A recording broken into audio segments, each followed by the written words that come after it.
जानवर का टुकड़ा, अंश, कतरा इस शरीर में आप डालोगे, गुनहगार हो जाओगे, परमात्मा नहीं बन सकता। मांस से परहेज करने का मतलब केवल काटे हुए मांस के टुकड़े को पेट में दफनाने से ही मतलब नहीं है।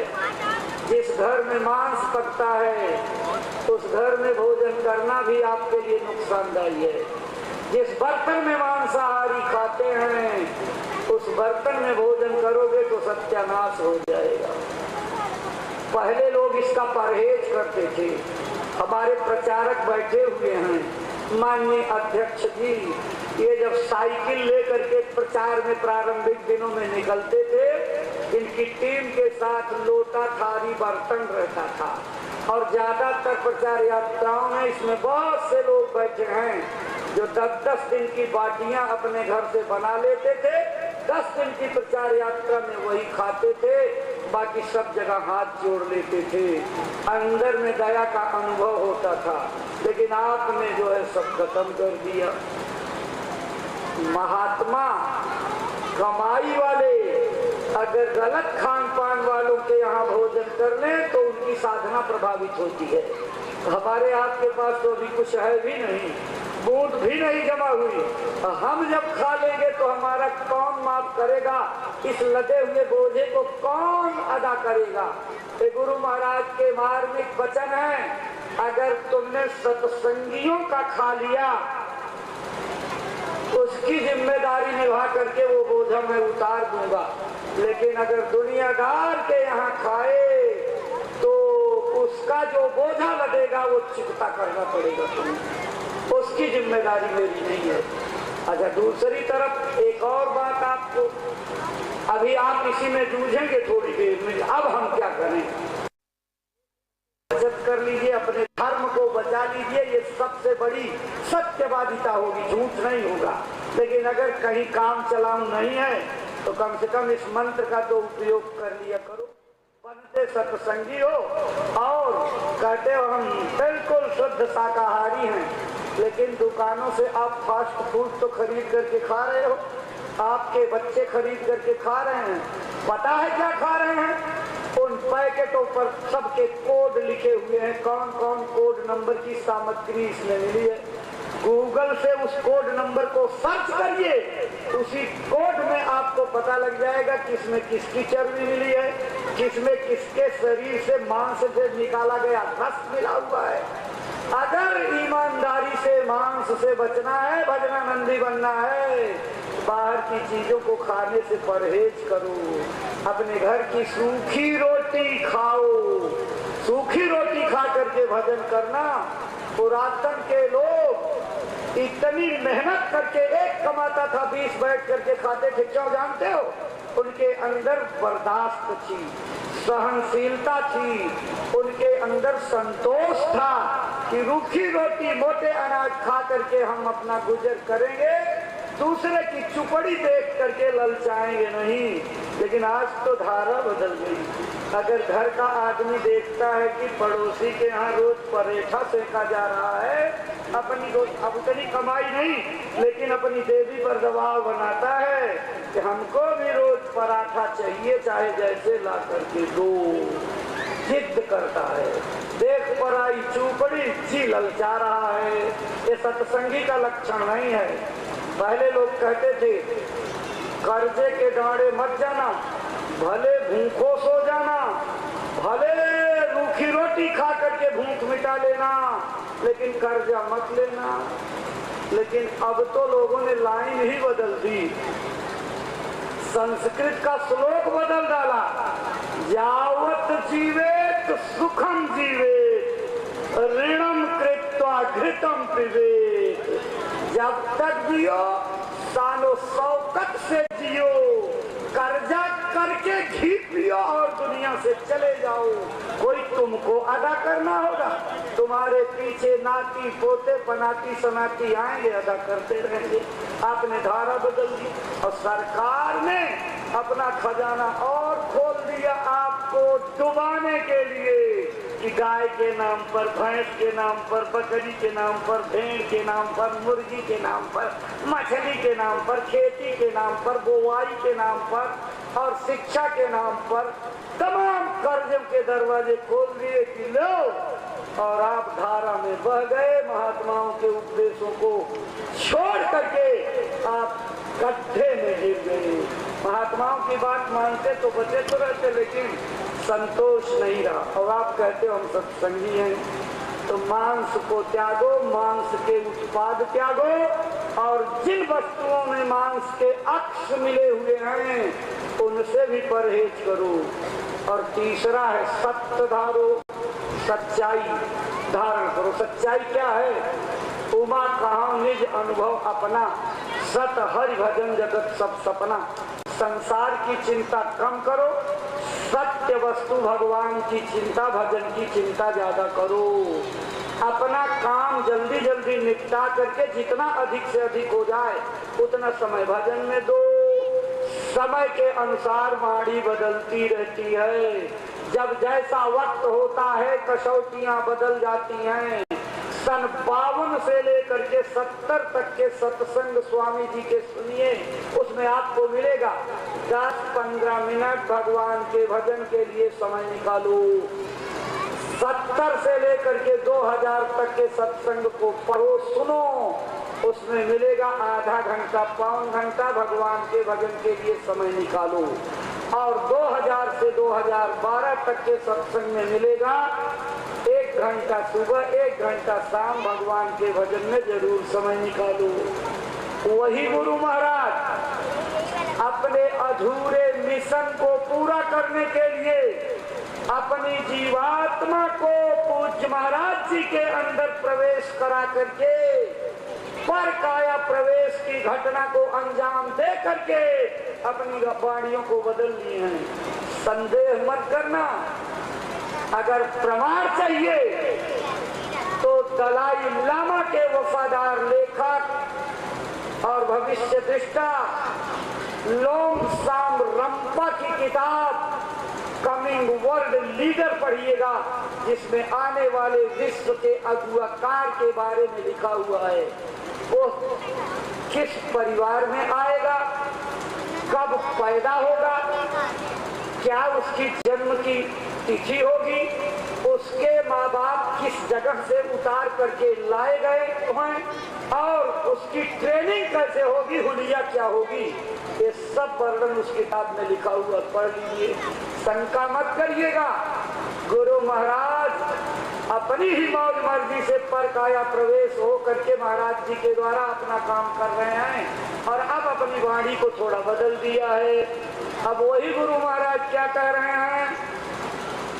भजन में कम से कम 3 घंटा समय निकालो। अवाक मत रह जाना, घबराओ मत कि 15 मिनट बनता नहीं, 3 घंटा कैसे करेंगे। करोगे, जब बात समझ में आ जाएगी तो सब करोगे। 3 घंटे का बंटवारा करते हैं। 1 घंटा शरीर को रोकने में, ये शरीर बड़ी जल्दी भागने की तैयारी करता, 15 मिनट में उब करके उठ जाना चाहता है। अभी आधा सुमिरन बाकी है तभी उठ जाना चाहता है। ध्यान में आंख बंद किए, अंधेरे में एकाग्र नहीं हुआ, तब तक मान लेते ध्यान पूरा हो गया, उठ जाना चाहता है। भजन में कान में अंगुली डाले और अभी कुछ गूंगा नहीं शुरू हुआ, लेकिन मान लिया कि हमारा भजन पूरा हो गया। शरीर भागने के लिए तैयार रहता। 1 घंटा अपने शरीर को रोको और अगले 1 घंटे में इसके भीतर जो मन भाग दौड़ करता उसको रोको। 2 घंटे की कसरत इस शरीर और मन को भगोड़ा बनने से रोकने में लगेगा। और जब ये दोनों एकाग्र हो जाएं, तीसरे घंटे को भजन में लगाइए। तो असली भजन तो 1 ही घंटे होगा, लेकिन उसकी जमीन तैयार करने में 2 घंटे लग जाएंगे। 3 घंटे समय, क्यों इतना समय दे रहे हैं? गुरु महाराज ने कहा था, प्रेमियों, जब तुम्हारे कर्मों से पूरे दिन दस्तक देने लगे, यानी आहत होने लगे कि मुसीबतें आने वाली हैं, तो खींच करके भजन करना, खींच करके। यही भजन तुम्हारी रखवाली करेगा।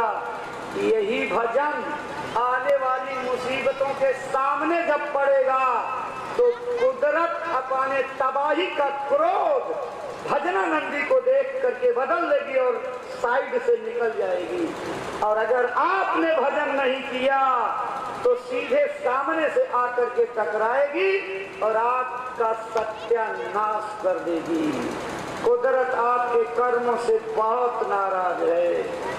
क्यों? आप उसके प्रतिकूल काम कर रहे हो, उल्टे चल रहे हो, अपनी मनमानी कर रहे हो, अहंकार में आप डूबे हुए हो, इसलिए प्रकृति के खिलाफ काम कर रहे हो। लेकिन गुरु महाराज का वचन है, प्रकृति के खिलाफ चाहे जितने बलपूर्वक आप चले जाओ, लेकिन प्रकृति का बाल बांका नहीं कर सकते, आप उसका कुछ नहीं बिगाड़ सकते। लेकिन आप प्रकृति के बर खिलाफ चलोगे तो वह आपका सत्यानाश कर देगी। जब सबक सिखाने की तैयारी करेगी, एक झटके में 20 करोड़ को ले डूबेगी, 20 करोड़ लोगों का वारा न्यारा हो जाएगा। ये गुरु महाराज कह करके गए। परिवर्तन तो ऐसा होगा, नरसंहार ऐसा होगा, लोगों की इतनी बड़ी जनहानि होगी कि सारे पीछे के इतिहास फेल हो जाएंगे और लोग उस प्रभु को, मालिक को, महात्मा की रो रो करके पुकार करेंगे। तब समझ में आएगा कि महात्माओं की कितनी बड़ी जरूरत है। उसी समय के लिए गुरु महाराज ने कहा, भूखे आदमी को जितनी जरूरत रोटी की नहीं, प्यासे को जितनी जरूरत पानी की नहीं, एक बीमार को जितनी जरूरत डॉक्टर की नहीं, उससे ज्यादा जरूरत आगे आने वाले समय में महात्माओं की पड़ने जा रही। क्यों? बुद्धि थक जाएगी। आप जहाँ जहाँ ठोकर लगा करके शांति की खोज कर रहे हो, ये सब रास्ते बंद हो जाएंगे। जब चारों तरफ से निराशा छा जाएगी, अंधेरे में डूब जाओगे, कोई राह सुझाई नहीं पड़ेगी, तब तौबा करोगे, या खुदा, या पाक परवरदिगार, हे मालिक, अगर तुम्हारी कोई शक्ति हो तो मेरी मुसीबत में मदद करो। जब रो करके तड़प करके पुकार करोगे तो तड़प की प्रार्थना मंजूर होगी। और उसी का वातावरण बनाने के लिए गुरु महाराज सारे जीवन भर मेहनत करते रहे, लेकिन आपने उनकी बात को हमने ध्यान नहीं दिया। इसलिए सत्संगी बनना है तो मैंने आपको याद कराया, मद्य छोड़ो, नशे को, मांस छोड़ो, मांस के उत्पाद छोड़ो और सत्य धारण करो। अपनी जिंदगी में झूठ को बिल्कुल पल्ला झाड़ लो। अरे अब तो ये मोबाइल आ गया, ये तो झूठ का सरदार बन करके आया। वो घर की कोठरी में और पूछने पर बता रहे हो कि हम बनारस कचहरी से बोल रहे हैं। सरासर झूठ का, ये सब झूठ में शुमार है, ये सब लिखा जाता है। एक एक रवैया रत्ती भर आपकी झूठ लिखी जाती है। इसलिए झूठ से पल्ला झाड़ो, शील क्षमा संतोष सत धारो। कहते हैं शील क्षमा संतोष विरह विवेक और सत्य, इसको धारण करो और फिर देखो कि आपके अंदर कितना बड़ा आध्यात्मिक ज्ञान का प्रकाश पैदा होता है। वो ज्ञान घोड़े असवार अभ्रम से न्यारा है, कर मैनो दीदार महल में प्यारा है। आप देखो आपका परमात्मा आपके अंदर बैठा हुआ दिखाई पड़ता है कि नहीं दिखाई पड़ता है, लेकिन जब तक सत्य को पकड़ोगे नहीं, सत्संगी नहीं बन सकते। सत्संगी की खासियत क्या है? सत्संगी के लक्षण क्या है? सत्संगी कभी किसी को धोखा नहीं देता, सत्संगी कभी झूठ नहीं बोलता, सत्संगी लाभ को देख करके अपने ईमान को बेच नहीं देता, सत्संगी निंदा आलोचना नहीं करता, सत्संगी कड़वे बोल नहीं बोलता, सत्संगी बेईमानी नहीं करता, सत्संगी छल करके किसी का सामान अपने लिए नहीं लेता, सत्संगी दूसरे की बुराई को अपने ऊपर नहीं लादता, और सत्संगी बैठकों में उल जलूल बातें नहीं करता, गुरु के दरबार के प्रति एक भी शब्द ऐसा नहीं निकालता जिससे गुरु दरबार की महिमा खत्म हो। सत्संगी गुरु महाराज के प्रेमी के साथ प्रेम बढ़ाने का काम करता है, भ्रम और शंका के विचारों को पैदा करके दरबार में आने जाने से रोकने की गलती नहीं करता। सत्संगी गुरु के भेष की नकल नहीं करता, सत्संगी गुरु के आदेश की अवहेलना नहीं करता, सत्संगी गुरु के वचनों पर कुर्बान रहता है। सत्संगी मन की दुकान चलाने के लिए अपनी महत्वाकांक्षा का शिकार होकर के अलग से दुकान खोलने की गलती नहीं करता। ये सत्संगी के लक्षण हैं, इनसे अपने को नापिए, तौलिए, परखिए कि हम सत्संगी कहलाने के हकदार हैं। सत्संगी बन जाओगे तो दया होने में देर नहीं, लेकिन सत्संगी बन नहीं पाते। हम